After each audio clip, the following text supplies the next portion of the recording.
रफा यदैन करने के बारे में जो हदीसें हैं ना, नबी ने हुक्म नहीं दिया, याद रख लें।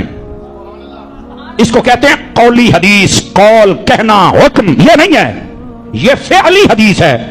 इसका मतलब क्या होता है कि सहाबी कहता है मैंने देखा है नबी पाक ने यूं किया, मैंने सुना है नबी पाक ने यूं किया, मुझे बताया गया कि नबी ने यूं किया।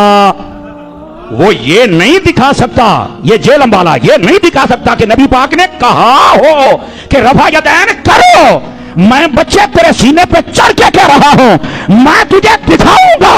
सहाबा कराम ने यह भी कहा है, हमने देखा कि नबी पाक ने रफा यदैन नहीं किया, ये हदीस भी है। और मैं तुम्हें यह भी बताऊंगा नबी पाक ने हुक्म दिया है कि रफा यदैन छोड़ दो, मैं यह भी तुम्हें दिखाऊंगा। कुछ लोग कहते हैं कि अनाफ के मसलक में रफ़ा यदैन ना करके रसूलुल्लाह की नाफरमानी करते हैं, इस मसले पर रहनुमाई फरमाएं। यानी हुजूर पाक की नाफरमानी है रफ़ा यदैन न करना। अगर हुजूर का फरमान दिखा दो कि हुजूर ने फरमाया और रफ़ा यदैन करो, मैं 1 लाख रुपया नकद इनाम दूंगा। फरमान तुम दिखा दो, इरफ़ाऊ अयदीकुम, हुजूर ने हमें हुक्म देकर फरमाया रफ़ा यदैन करो। तो कभी फरमान नहीं दिखा सकता करने का, मैं फरमान दिखा सकता हूं छोड़ने का। सही मुस्लिम जिल्द नंबर 1 सफर नंबर 181 किताबुस सलाह, हजरत जाबिर इब्न समूरा फरमाते हैं खरज रसूलुल्लाह सल्लल्लाहु अलैहि वसल्लम कुन्ना सल्लैना, हुजूर पाक तशरीफ लाए, हम नमाज पढ़ रहे थे।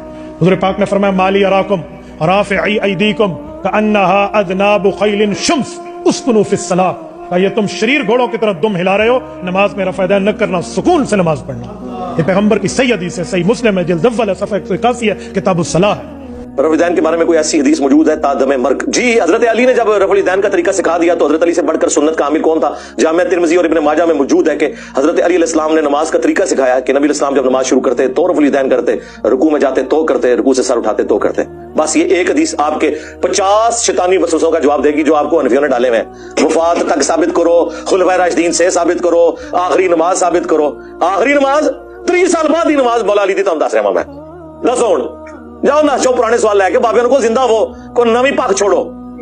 हाँ तो नवे ने भी जी पखा छोड़नी मैं उसका जवाब भी रिकॉर्ड करवा दिया। मसला 70B रफ़ुल यदैन से मुतल्लिक फिरका वाराना नजरियात का तहकीकी जायजा, 2.25 घंटे की वीडियो में मरे हुए जिंदा क़यामत तक आने वाले सारे बसों से एक एक का जवाब दिया मैंने अल्हम्दुलिल्लाह। तो वो आप मेरी वीडियो देख लें। फिर हमें बताना पड़ता है कि भाई रफ़ुल यदैन तो नमाज का हुस्न है, हुजूर ने हुक्म दिया है जी, हुक्म किथे है? और एक वो देवबंदियों का मौलवी है, वो उसका नाम रखा है दलील का बेताज बादशाह, उसके ताज के साथ जो मैंने कर दिया हुआ है ना, वो कहता है जी मैं इतने लाख इनाम दूंगा कोई रफ़ुल यदैन का हुक्म दिखा दे। सरकार हम इनाम नहीं लेते, आपसे आपकी आखिरत का सवाल करते हैं कि तौबा करें अपने इस झूठ के ऊपर। हम दिखाते हैं रफ़ुल यदैन का हुक्म बुखारी मुस्लिम से, लेकिन पहले आप बात को समझें, यह एक मुकदमा है। सही बुखारी और मुस्लिम की मुत्तफ़क़ुन अलैह हदीस है। नबी अलैहिस्सलाम ने फरमाया अल्लाह ने मुझे जवामे कलिमात के साथ भेजा है, मैं बात मुख्तसर करता हूं और मफहूम गहरा। बुखारी मुस्लिम दोनों में हदीस है इन्नमल आमालु बिन्नियात, आमाल का दारो मदार तो सिर्फ नीयतों के ऊपर है। अब ये एक जुमला है, इसके ऊपर पूरी किताब लिखी जा सकती है। यह है जवामे कलिमात, इसको आप ज़हन में रखें। अब आ जाए बुखारी मुस्लिम दोनों में हदीस है। मालिक बिन हुवैरिस कहते हैं रज़ियल्लाहु ताला अन्हु अलैहि सलाम, हम चंद नौजवान थे, 20 दिन के लिए हुजूर के पास गए, मेहमान बन गए। हुजूर की वफात से 1-1.5 साल पहले ग़ज़वे तबूक के मौका पर मस्जिद नबवी में ठहरे 20 दिन तक। आपके सुबह शाम ऑब्जर्व किए। जब हुजूर ने देखा ना कि अब हमें घर की याद सता रही है, तो अच्छे टीचर की यही निशानी है कि इससे पहले कि कोई उकता जाए खुद ही उसे भेज दिया जाए। आज तो आप कहते हैं ना हुजूर मैं आपके जमाने में होता तो हर वक्त आपको वुजू करवाता रहता, ऐसा नहीं होता, दुनिया में ऐसे नहीं मामला चलते। तो वो कहते हैं हमें अपने माँ बाप याद आना शुरू हो गए। तो हुजूर ने जब ये देखा ना कि अब ये इनका इंटरेस्ट लूज हो रहा है, तो आपने कहा कि सबको इकट्ठा करके कहा कि अब अपने गांव एरिया में वापस चले जाओ। जब जाना तो जब नमाज का टाइम हो तो तुमने मुझे 5 वक्त नमाज पढ़ते हुए देखा है, इन औकात में तुमने नमाज पढ़नी है। एक बंदा अजान देगा जो ज्यादा कुरान जानता है और उम्र में भी बड़ा हो, वो तुम्हारी इमामत करवाए। और सल्लू कमा रअयतुमूनी उसल्ली, और नमाज तुमने वैसे पढ़नी है जिस तरह मुझे तुमने नमाज पढ़ते हुए देखा है। क्लियर हो गया?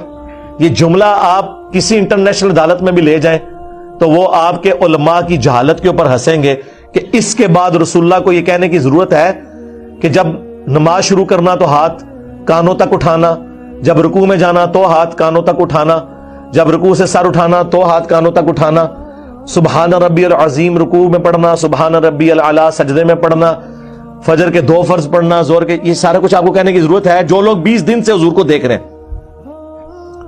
اس کے بعد صرف ایک ہماری ذمہ داری ہے کہ جس شخص کو حضور نے یہ کہا نا تم نے نماز ویسے اسٹیبلش کرنی ہے جس طرح مجھے تم نے دیکھا ہے، ہم اس شخص سے یہ بتا دیں کہ حضور کو نماز پڑھتے ہوئے اس نے کیسے دیکھا ہے، پھر کام ختم ہو گیا نا۔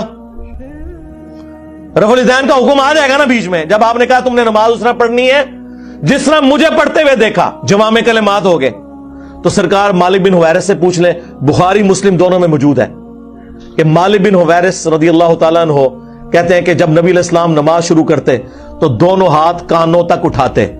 بخاری میں صرف ہے کہ اٹھاتے، مسلم میں کانوں تک، اور بخاری میں عبداللہ بن عمر کی جو حدیث ہے اس میں ہے کندھوں تک، ہتھیلیاں کندھوں کی سیدھ میں، انگلیاں کانوں کی سیدھ میں، یا یوں بھی اٹھا سکتے ہیں، کانوں تک اٹھاتے، اور رکوع میں جاتے وقت کانوں تک اٹھاتے، اور رکوع سے سر اٹھاتے تو کانوں تک اٹھاتے۔ مالک بن حویرث خود نماز کا طریقہ سکھا رہے ہیں، بلکہ بخاری میں الفاظ ہیں، وہ کہتے ہیں نماز کا میرا ارادہ نہیں تھا، میں تمہیں نماز سکھانے کے لیے بتا رہا ہوں کہ میں نے نبی علیہ السلام کو اس طرح نماز پڑھتے ہوئے دیکھا ہے رفع الیدین کے ساتھ۔ اور ایون بخاری میں جلسہ استراحت آیا ہے کہ مالک بن حویرث پہلی اور تیسری رکعت میں اس وقت تک نہیں کھڑے ہوتے تھے دوسری اور چوتھی رکعت کے لیے جب تک بیٹھ نہ جائیں دوسرا سجدہ کر کے بھی۔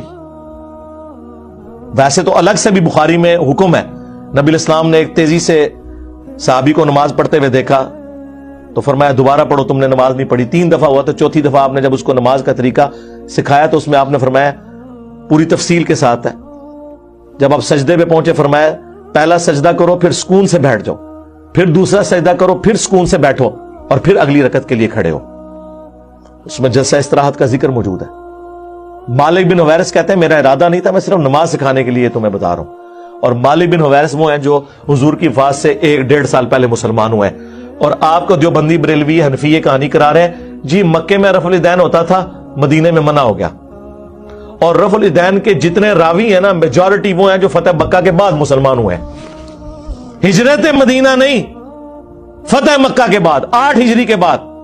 وائل بن حجر کی حدیث ہے مسلم شریف میں، ابو داؤد میں، بلکہ وائل بن حجر تو پھر 1 سال بعد ابو داؤد میں سنن نسائی میں آئے کہ دوبارہ آئے، وہ کہتے ہیں میں نے سردیوں میں دیکھا کہ صحابہ کرام چادروں کے اندر سے رفع الیدین کر رہے ہوتے تھے۔ اس سے یہ بھی مسئلہ پتہ چل گیا کہ چادر کے لیے ہاتھ باہر نکالنے کی ضرورت نہیں، اندر سے بھی رفع الیدین ہو سکتا ہے۔ 8 ہجری میں بندہ مسلمان ہو رہا ہے، 9 ہجری میں وہ دوبارہ سردیوں کے موسم میں حضور کی نماز دیکھنے کے لیے آیا مدینہ شریف، اور رفع الیدین سے پڑھتے ہوئے دیکھ رہا ہے۔ تو مسعود کس ٹائم ہوا ہے؟ کوئی نہیں ہوا سرکار۔ سنی اور شیعہ دونوں قائل ہیں رکوع میں جاتے وقت، رکوع سے اٹھتے وقت، اور تیسری رکعت سے اٹھتے وقت رفع الیدین کرنے کے اوپر۔ یہ دلیل کے بے تاج بادشاہ جو ہے نا، ان کے تاج کی حقیقت یہ ہے جو میں آپ کو بتا رہا ہوں، یہ لوگوں کا علمی لیول ہے۔ جی رفع الیدین کا حکم دکھائیں، جی دکھا دیا۔ اب آپ کے پاس قیامت تک ٹائم ہے کہ آپ نے بتانا ہے کہ مالک بن حویرث نے یہ جو نعوذ باللہ غلط نماز سکھائی، کب انہوں نے توبہ کی یہ غلط نماز سکھانے سے، یہ ذرا آپ نے بتانا ہے۔ ابو حمید سعدی کی حدیث بخاری میں بھی ہے اور تفصیل کے ساتھ جامع ترمذی اور سنن نبی داؤد میں 10 صحابہ کی موجودگی میں انہوں نے نماز کا طریقہ جب سکھایا تو باقی 10 لوگوں نے کہا کہ آپ تو بالکل اینڈ پہ مسلمان ہوئے ہیں۔ انہوں نے کہا کہ اس میں کوئی لڑائی جھگڑے والی بات نہیں، میں تمہارے سامنے نماز پڑھتا ہوں، اگر میں غلطی کروں مجھے بتا دینا۔ تو انہوں نے 10 صحابہ کی موجودگی میں نماز پڑھی۔ اس سے یہ بھی ثابت ہو گیا کہ وہ شخص نماز کا طریقہ بیان کر رہا تھا جو اینڈ پہ مسلمان ہوا، اور باقی صحابہ کہہ رہے ہیں تو بالکل آخر میں آیا۔ اور پھر جب وہ نماز کا طریقہ بتا چکے تو 10 نے بیک زبان کہا کہ آپ نے بالکل صحیح نماز پڑھی، رسول اللہ اسی طرح نماز پڑھا کرتے تھے۔